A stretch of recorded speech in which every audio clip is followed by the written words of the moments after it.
sao đi mơ ngày nấu hồng khô lại không mà sang vắng hôm nô nòa mình tôi lại doa lệ diện mang lòng ôi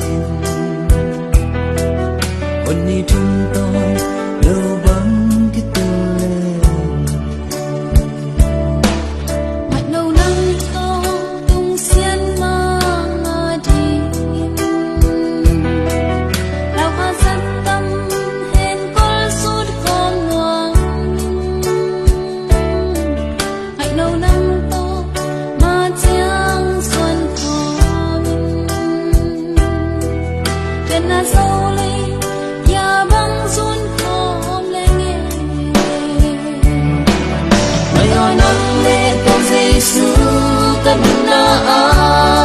hồng chiang sắp na băng na hồng kê mày hỏi nắng lệ khi lệ Giêsu mang trang xóa